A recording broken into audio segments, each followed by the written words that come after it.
고전은 한 번쯤 읽어보고 싶은데 수많은 세계문학 전집 앞에서 아득해지셨던 경험 있으신가요?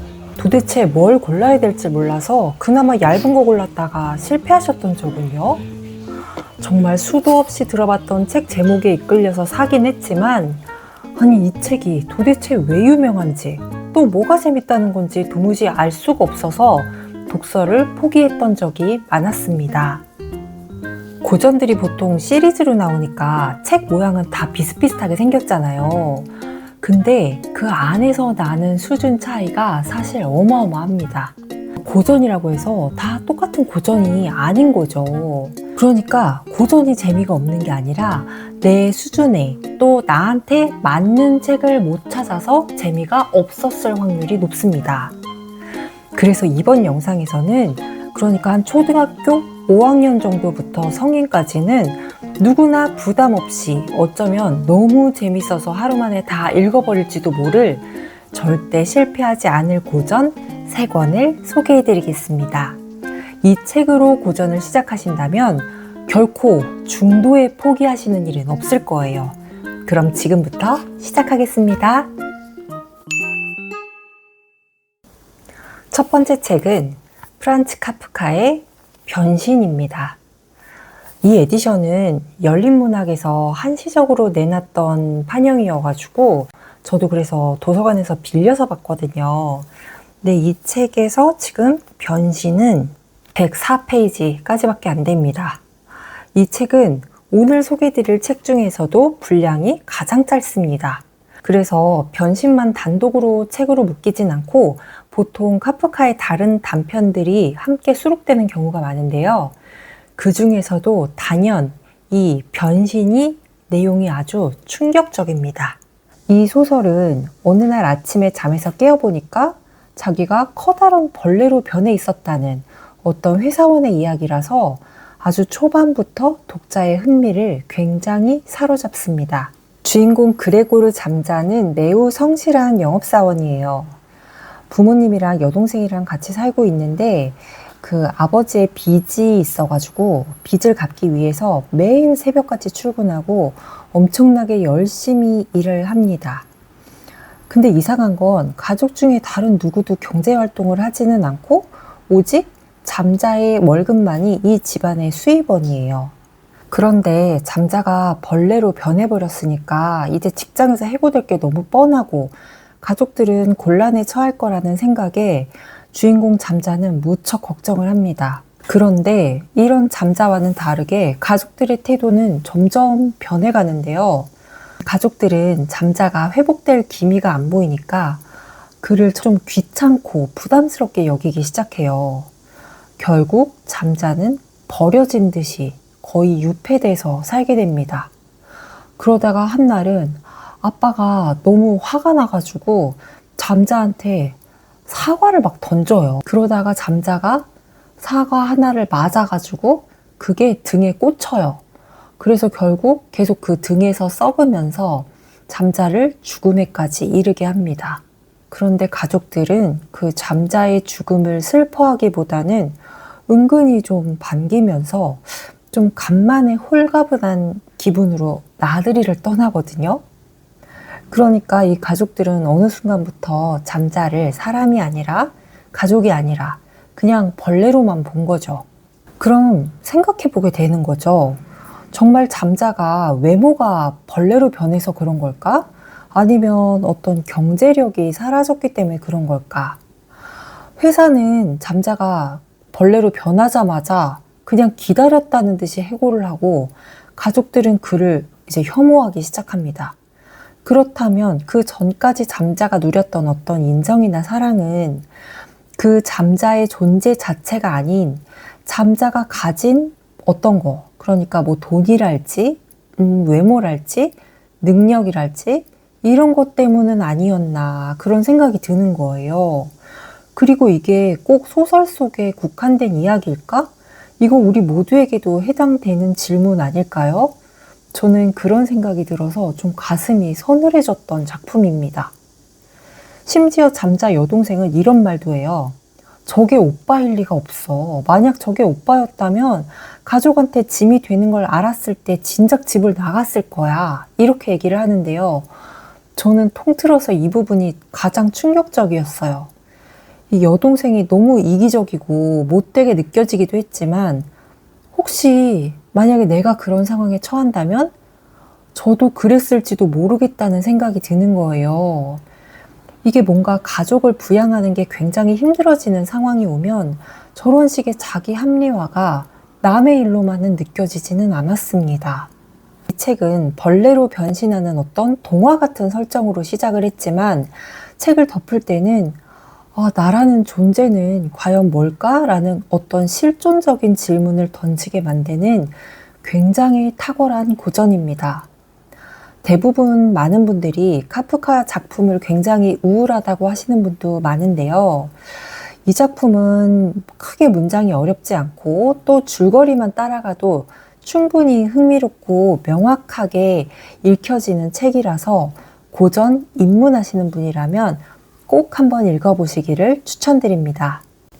두 번째 책은 조지 오웰의 동물농장입니다. 아마 이 책은 정말 유명해서 읽어보시지는 않으셨더라도 제목은 들어보셨을 거예요. 그리고 많은 분들이 어렸을 때 이 책을 좀 동화책 형태로 접하기도 합니다. 이게 동물들이 등장하고 굉장히 스토리 자체가 재밌거든요. 근데 이게 성인이 돼서 이 책을 다시 읽으면 전혀 다르게 다가옵니다.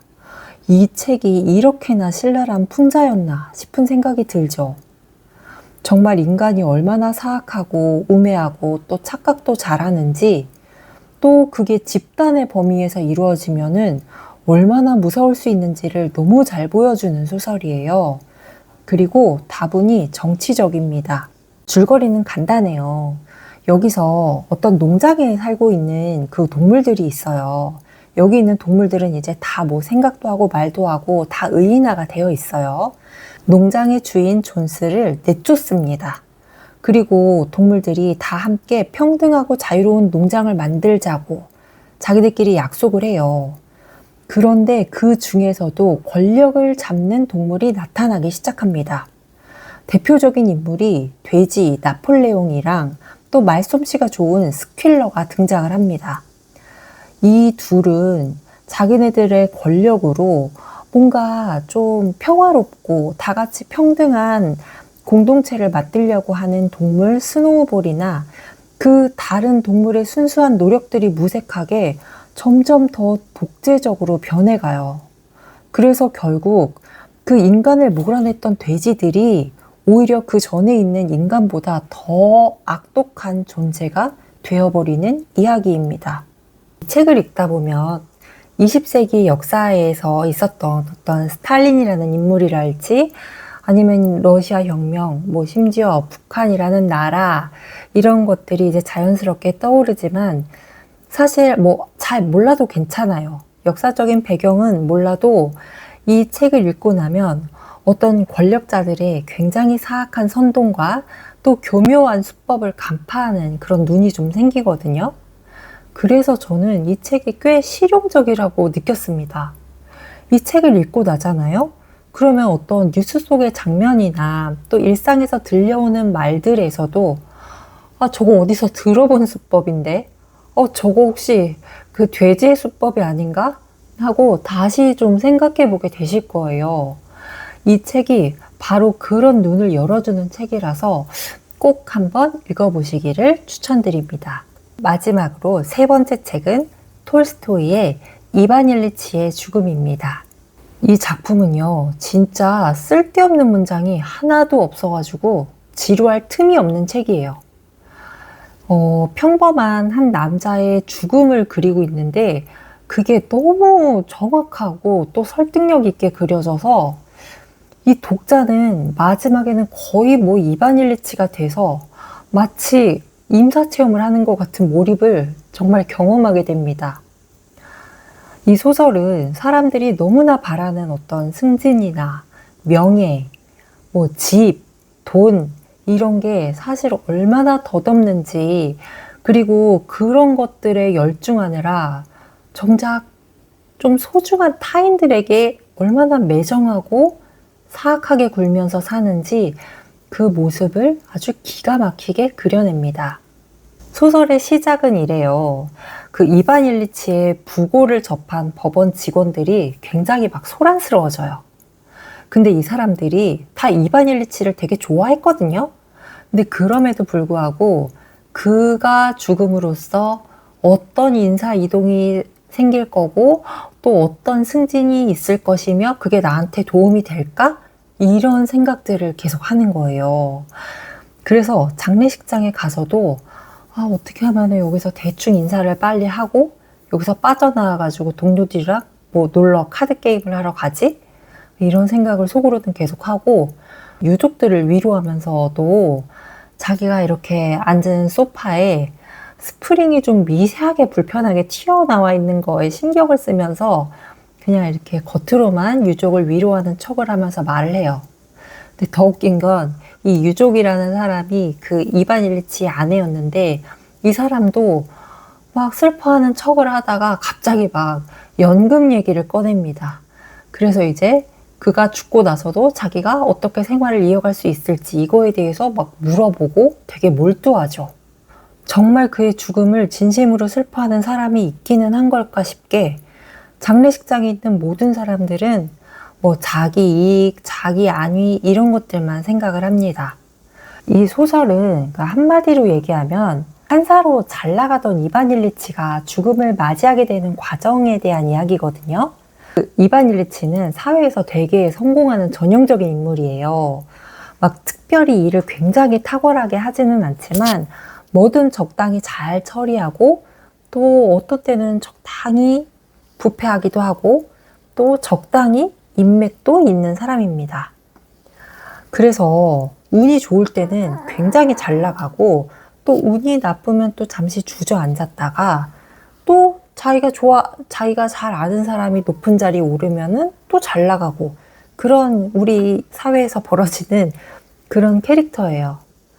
근데 그 이반 일리치가 초반에 운이 좋아가지고 엄청 잘 나가요. 그 운 덕에 한 거를 모르고 자기는 뭘 좀 잘한다고 생각하는 그런 자의식이 좀 강한 것 같아요. 그래서 좀 안 풀리면 되게 분노하고 그런 사람이기도 하거든요. 그러다가 때는 좀 잘 안 풀리다가 좀 인사가 좀 좋은 쪽으로 풀려가지고 새로 부임하게 된 직장 근처에 새 집을 구해요. 그리고 이제 가족들이랑 거기서 함께 같이 살려고 집을 혼자서 아주 신바람나게 인테리어도 하고 가구도 사드리고 하면서 꾸미는데 그러던 중에 커튼을 달다가 삐끗해가지고 이렇게 떨어져서 옆구리를 부딪히게 돼요. 근데 좀 아프네 하고 처음에는 대수롭지 않게 넘겼는데 이게 점점 더 아프기 시작해서 결국 그것 때문에 죽음에까지 이르게 됩니다.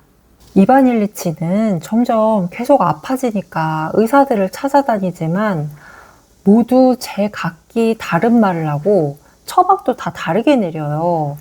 근데 다 뭐 시키는 대로 해봐도 차도가 있는 방법이 없는 거예요. 낫지를 않아요. 근데 더 황당한 건 뭐 이반 일리치는 이제 이 방법 저 방법 써도 안 나으니까 자꾸 다른 의사를 찾아가는 건데 가족들은 오히려 그가 의사를 믿지를 않아가지고 혹은 또 그 의사가 시키는 대로 하지를 않아서 병이 낫지 않는 것처럼 그에게 약간 책임을 전가하는 것 같은 그런 행동을 보입니다.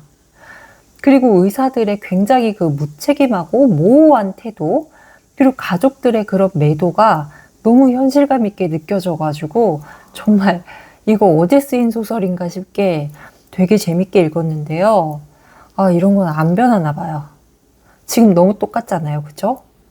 더구나 그가 판사로 일할 때 자기한테 기대하고 매달렸던 사람들이 있을 거잖아요. 근데 그때 자기도 의사랑 똑같이 행동을 했다는 걸 깨닫고 묘한 감정에 사로잡힙니다. 또 인상적이었던 장면은 그 아내랑 딸이랑 딸 남자친구가 파티에 가려는 모습을 보이는 부분인데요. 이제 가기 전에 이반 일리치 방에 와가지고 우리 막 좀 쭈뼛거리면서 우리 나갔다 올게요 막 이렇게 말을 하거든요. 비쩍 마른 환자 앞에서 막 뽀얗게 화장하고 장신구로 막 치장하고 그 모습이 너무 생생하게 그려져가지고 들뜨고 흥분된 마음이 그대로 느껴지는 거예요. 그와 동시에 또 그걸 바라보는 이반 일리치가 막 짜증과 화를 누르면서 그들을 대하는 게 너무 생생하게 전달이 돼서 마치 영화를 보는 것 같은 기분이 드는 그런 부분이었어요. 진짜 이런 부분들에서는 톨스토이가 정말 인간의 그 몸과 마음의 변화를 얼마나 섬세하게 포착해서 글을 잘 쓰는지 그 부분을 정말 실감할 수 있는 그런 부분이었습니다. 결국 이 죽음이 가까이 다가오면서 이반 일리치는 가족들한테 또 다른 사람들한테 계속 소외되고 고립되고 또 외로운 혼자만의 싸움을 해가는데요. 이때 그에게 정말 강한 생명력과 어떤 조건 없는 배려와 친절로 위안을 주는 한 사람이 있습니다. 바로 하인 게라심인데요. 이 이반 일리치는 오로지 이 게라심에게서만 편안함을 느껴요. 왜 그랬을까요? 이반 일리치의 죽음은 죽음을 다루지만 결국 삶을 이야기하는 책입니다. 어떻게 살아가야 하는가에 대한 이야기예요. 그러니까 읽고 나면 난 지금 뭘 붙잡고 살고 있지? 진짜 중요한 게 뭐지? 이런 질문이 강하게 남습니다. 정말 거의 톨스토이한테 멱살 잡혀서 죽음 앞까지 끌려가는 그런 기분을 느낄 수가 있어요. 굉장히 철학적이고 어려운 질문이지만 이 책을 읽은 독자라면 누구나 고민을 안 할 수 없게 만드는 엄청난 필력이 녹아있는 책, 이 이반 일리치의 죽음을 고전의 입문서로 강력하게 추천드립니다. 여기까지 처음 고전을 시작하시는 분들이 읽어보시면 좋을 만한 정말 쉽고 재미있고 얇은 고전 3권을 소개해드려 봤습니다. 오늘 영상 보시면서 마음에 꽂히는 책이 있으셨다면 바로 서점이나 도서관에서 찾아가서 읽어보시기를 추천드립니다. 짧지만 단단한 어떤 독서 경험이 분명히 여러분의 고전 읽기에 좋은 출발점이 되리라고 확신합니다. 오늘도 긴 영상 시청해주셔서 감사합니다. 다음에 더 좋은 책 이야기로 다시 찾아뵙겠습니다. 감사합니다.